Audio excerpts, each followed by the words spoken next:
Yes, that was a huge, humongous win today. So we gotta, woof. Okay, Azren, calm down.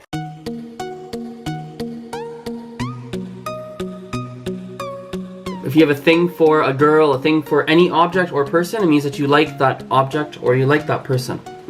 This one here, it's not a word, but if you don't know this, it might be hard to understand some things that people say. When we have a word that ends in ing, so doing, becoming, running, walking, something, often people don't pronounce the G. Often they don't pronounce it. So doing is doing, something is something.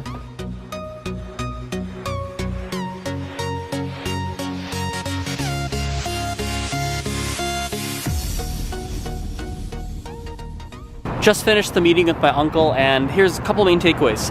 Thing number one, it was really cool to hear about what my uncle actually does for a living. So I've always known what he does for a living, but it's cool actually going to his office and hearing it from like a different perspective, a different environment than normal. And so it's really cool to hear about what he does, because he basically manages people's, in very basic terms, he manages people's investments and people's money, and he helps to make smart investments. That's kind of what he does, and so that was kind of cool. And yeah, it's just cool to learn a little bit more about investing and what to do with my money and all that kind of stuff. So yeah, it was cool little meeting. Really enjoyed it, and yeah.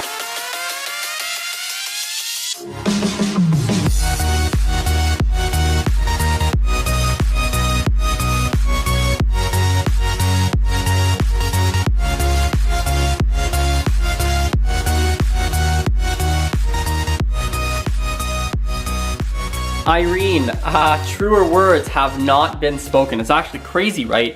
Because what happens in schools is that, like you said, you do a lot of focus on writing, reading, right? Maybe writing primarily, reading secondary. It depends on your school, I think. It depends on your country, etc. But yeah, very, very true. And actually, that's, in my perspective, in my experience, that's actually what will often lead to people, how do I put this? To people studying a language through school for many, many, many, many years, and yet at the end of the day, after the 7 years of study, when they go to have a conversation, they actually really can't. I majored in French and Spanish in university, okay? And what was quite fascinating for me was to see that when I was in my third, fourth year of university, there would often be people in my classes that, they were majoring, get this, they were majoring in French or Spanish. This is their like specialty in university. And yet they probably would struggle to really just hold a 5 to 10 minute conversation with a native speaker. They'd probably find it a little bit difficult. They would understand the bulk of what's happening, probably, maybe not, right? But they can't do it. However, they need to give an in-depth presentation on blah, blah, blah book from like, classical French literature or Spanish literature. They could do it. Why? Because what they'll do is they'll write out exactly what they want to say, they'll think about it, they will memorize it, etc., etc., and they will stand up in front of that class and they will give a very intellectual and high level and deep language presentation on it because they had that exact time to prepare, write it out, etc. But the second you throw that same person in a bar or in a in like a casual situation where they need to do spontaneous speech, man, they are finished. They're not going to be able to function at all. Sometimes you make me blue. 大家好，我是 AZREN。上个月你们已经知道，我上了一节非常长的汉语课，就是一个用英语就是 an intensive Chinese course。Well, we are Edmonton. Buenos días. ¿Para qué? En clase.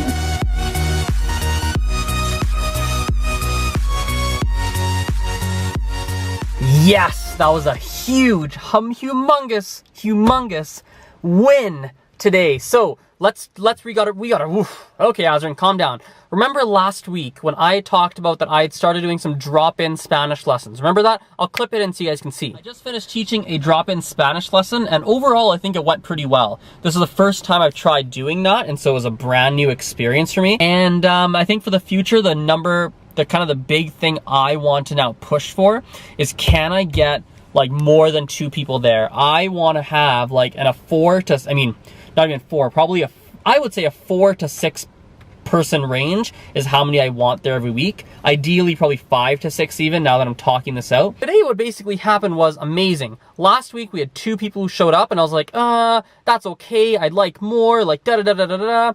This week, though, we actually had too many, to be perfectly honest. Too many of them. We had like 8, I think it was 8, 9 people that showed up, which was actually a problem because the space that I had chosen does not accommodate that many people. Like, it's not a good idea to have that many people where I'd chosen to do my lesson. And we made it work, and it was okay, but it was just like it was such a huge change from last week, and I'm thrilled. It was amazing, and it worked on every single way I would have wanted it to work. Number 1, it was a lot of fun. People enjoyed it. Number 2, my plan behind this was that I want to get people at a drop-in class, right, to be able to funnel myself and give myself potential new customers, right? And that worked brilliantly. It was great. My guess is I'm going to generate 1 to 2 customers from today, new students, which is going to be freaking amazing. And what was the really clever thing about it is I'd done some math in the background, and I decided that I think I could probably spend $40 to get about, call it 5, 6 people there. And so when I get 5, 6 people, I knew that I would recoup my $40 to get them there. So what happens is, this is going to get super businessy, but basically what happens is that I'm getting leads. I'm getting to sit down in front of people to teach some basic Spanish, which is then going to make them want to take more lessons with me. And they're going to pay me. So I'm getting free advertising. That essentially made no sense, I know, because I didn't really go super into depth, but that's the gist of it. These drop-in lessons is a source of free advertising, because I figured out the math behind it on how I want it to work and how I'm going to price things, etc., etc. And it's an extra income source on top of that. And it's like, yes, go AZREN. The big thing now, the number 1 big kahuna, this is the thing I have to freaking problem solve. I need a venue where I can get 20 people in a room, because I got 8 today.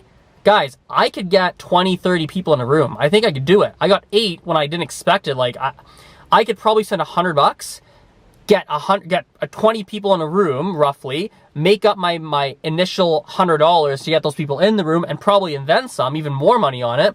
Get new students. Like, this is it, guys. I need a venue. Like, this is what, frick, guys, this is what's gonna happen. I'm really hoping I can figure this out over the course of the vlogs, and you guys will see this, but I'm onto something. This is a massive, big win, and I'm excited because it's coming off a big loss yesterday where I was really distracted, like threw my day in the toilet and didn't do the work I was supposed to. But today, I maneuvered things right. Like, couldn't have ended the way off in a better way. It couldn't have ended the night off in a better way. I'm excited. It is now 8:20 p.m. I'm gonna go home. I gotta teach one more Spanish lesson starting about 25 minutes, 30 minutes or so. One more Spanish lesson I'm teaching, edit the vlog, all that stuff. But I'm gonna end the vlog here, no more, because I'm gonna be editing pretty late at night. But frick, yes, so freaking happy, man. Yes, ugh. Thrilled.